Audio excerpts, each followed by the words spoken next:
പ്രഗ്നൻസിയിൽ ഏത് ട്രൈമസ്റ്ററാണ് ഏറ്റവും safest to travel? നമ്മളിപ്പോൾ ഒരു ലോങ് ജേർണി നമ്മൾ പ്ലാൻ ചെയ്യുന്നുണ്ടെങ്കിൽ തന്നെ എപ്പം അത് പ്ലാൻ ചെയ്യണം, ഏത് സമയം?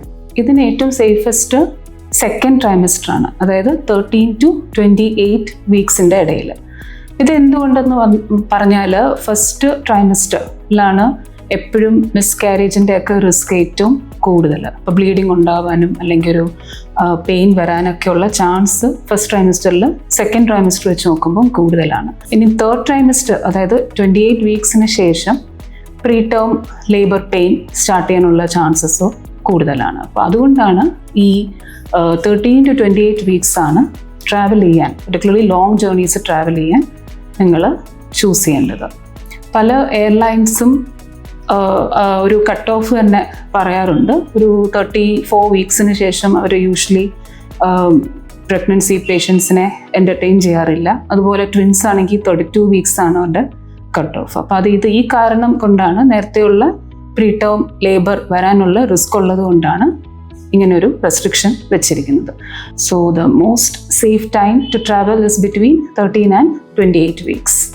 ഇനി നമുക്ക് ഏത് മോഡ് ഓഫ് ട്രാവലാണ് ഏറ്റവും സേഫ് പ്രഗ്നൻസിയിൽ? ഇത് ട്രെയിൻ ജേർണിയാണ് ഏറ്റവും സേഫ്. അതിന് കാരണം എന്ന് പറഞ്ഞാൽ ഈ റോഡ് ട്രാവലിൽ നിങ്ങൾ അനുഭവപ്പെടുന്ന ഒരു ബമ്പി റൈഡൊന്നും ട്രെയിനിലില്ല. വളരെ മോസ്റ്റ് ഓഫ് ദി ടൈം വളരെ സ്മൂത്താണ്. പിന്നെ നമ്മൾ നേരത്തെ പ്രഗ്നൻസിയിലെ കോംപ്ലിക്കേഷൻസിൻ്റെ കാര്യമൊക്കെ പറഞ്ഞപ്പോൾ ഇതിൽ വരുന്ന ഒരു സീരിയസ് കോംപ്ലിക്കേഷൻ എന്ന് പറഞ്ഞാൽ DVT ആണ്, ഡീപ്പ് വീനസ് ത്രോംബോസിസ്. ഇതെന്തുകൊണ്ടാന്ന് വെച്ചാൽ ബ്ലഡിൽ ക്ലോട്ടിങ് ടെൻഡൻസി വളരെ കൂടുതലാണ്, പ്രഗ്നൻസിയിൽ പൊതുവേ കൂടുതലാണ്. അപ്പോൾ ഈ ജേർണീസ് വരുമ്പം നമ്മൾ കാലനക്കാതെ കുറേ നേരം ഇരിക്കുമ്പോൾ അത് കട്ട പിടിക്കാനുള്ള ചാൻസ് കൂടുതലാണ്. അപ്പോൾ അങ്ങനെ വെയിൻസിൽ ബ്ലഡ് ക്ലോട്ട് ആവുന്നതാണ് ഈ ഡീപ്പ് വീനസ് ത്രോംബോസിസ്. ഇത് ചിലപ്പം വളരെ റെയർലി വളരെ സീരിയസ് ആയിട്ടുള്ള കോംപ്ലിക്കേഷൻസിലോട്ട് പോവാം. പൾമിനറി എംബോളിസം അല്ലെങ്കിൽ ഈവൻ ബ്രെയിനിലോട്ട് വരെ ഈ ക്ലോട്ട് ട്രാവൽ ചെയ്ത് ബ്ലോക്കേജ് ഉണ്ടാക്കി കോംപ്ലിക്കേഷൻസ് വരാം. അപ്പോൾ ഇതാണ് നമ്മൾ ഏറ്റവും പേടിക്കുന്ന ഒരു കോംപ്ലിക്കേഷൻ ഈ ലോങ് ജേർണീസിൽ. അപ്പോൾ ഈ ട്രെയിൻ ജേർണി ആണെങ്കിൽ നമുക്ക് ഈ ജേർണിയുടെ ഇടയ്ക്ക് തന്നെ നടക്കാനുള്ള സൗകര്യങ്ങളും എല്ലാം ഉണ്ട്. അപ്പം 4 hours ആണ് ഇതിന് കട്ട് ഓഫ് പറയുന്നത്. അപ്പോൾ 4 hours കൂടുതൽ എന്ത് ട്രാവൽ ആണെങ്കിലും, ഇപ്പോൾ റോഡ് ട്രാവൽ ആണ് നിങ്ങൾ ചൂസ് ചെയ്യുന്നതെങ്കിൽ നിങ്ങളത് ബ്രേക്ക് ചെയ്തേ അത് കംപ്ലീറ്റ് ചെയ്യാവൂ. 4 hours കൂടുതൽ കാലനക്കാതിരിക്കുന്നത് നല്ലതല്ല. പിന്നെ നിങ്ങൾക്ക് ഇരുന്നുകൊണ്ട് തന്നെ ചെറിയ സ്ട്രെച്ചസും കാര്യങ്ങളും ഒക്കെ ചെയ്യാം. അതെല്ലാം ഈ DVT ഉദ്ദേശിച്ച് മാത്രമാണ്.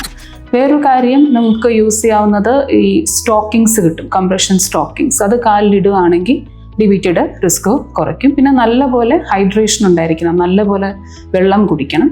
ഇതൊക്കെ ഉണ്ടെങ്കിൽ തന്നെ DVTയുടെ റിസ്ക് നമുക്ക് കുറയ്ക്കാൻ പറ്റും. ഇതുപോലെ തന്നെയാണ് എയർ ട്രാവലും. ഇപ്പം മോർ ദാൻ 4 hours ഡ്യൂറേഷനുള്ള ഫ്ലൈറ്റ് ആണെങ്കിൽ ഡെഫിനറ്റ്ലി നല്ല ഹൈഡ്രേഷൻ ഉണ്ടായിരിക്കണം. പറ്റുമെങ്കിൽ നിങ്ങളൊരു അയൽ സീറ്റ് ചൂസ് ചെയ്യണം. നടക്കാൻ നിങ്ങൾക്ക് എപ്പോഴും എണീറ്റ് നടക്കാനും ഒക്കെ നിങ്ങൾക്ക് അതായിരിക്കും സൗകര്യം.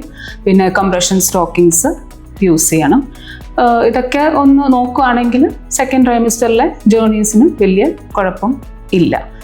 ഇനി വേറൊരു കാര്യം, സീറ്റ് ബെൽറ്റ് സൂക്ഷിക്കണം. ഇപ്പം എയർ ട്രാവൽ ആണെങ്കിലും നമ്മുടെ കാറിൽ നിങ്ങൾ ട്രാവൽ ചെയ്യുമ്പോഴും സീറ്റ് ബെൽറ്റ് ഇടുന്ന വിധം നമ്മളൊന്ന് പ്രഗ്നൻസിയിൽ നോക്കേണ്ടതാണ്. ഇതിൻ്റെ സ്ട്രാപ്പ് ഒരിക്കലും ടമ്മിയുടെ മേലിലോട്ട് വരില്ല, എപ്പോഴും ടമ്മിയെ താഴെ ആയിരിക്കണം ഇതിൻ്റെ സ്ട്രാപ്പ്. അപ്പോൾ ആ ഒരു പ്രഷർ, യൂട്രസിൻ്റെ മേലിലുള്ള പ്രഷർ അപ്പം ഉണ്ടാവില്ല. പിന്നെ ഒരു ഡിസ്റ്റൻസ് ഡാഷ്ബോർഡും സ്റ്റിയറിംഗ് വീലുമായിട്ട് നിങ്ങളാണ് ഡ്രൈവ് ചെയ്യുന്നതെങ്കിൽ ഒരു ഡിസ്റ്റൻസ് ഒന്ന് കീപ്പ് ചെയ്യണം.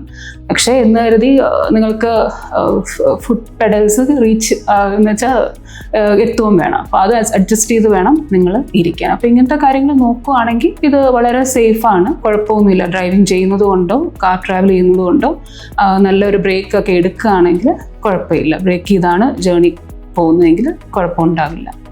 സോ ട്രാവലിംഗ് പ്രഗ്നൻസിയിൽ സേഫാണ്. ഒൺലി തിങ്, നിങ്ങളുടെ ഒബ്സ്റ്റട്രീഷ്യൻ്റെ അടുത്ത് ഏതൊരു ട്രാവൽ ചെയ്യുന്നതിന് മുൻപും ഒബ്സ്റ്റട്രീഷ്യൻ്റെ അടുത്ത് പോയി പ്രത്യേകിച്ച് റിസ്ക് ഒന്നും ഇല്ലയെന്ന് ഉറപ്പ് വരുത്തിയിട്ടേ ട്രാവൽ ചെയ്യാൻ പാടുള്ളൂ.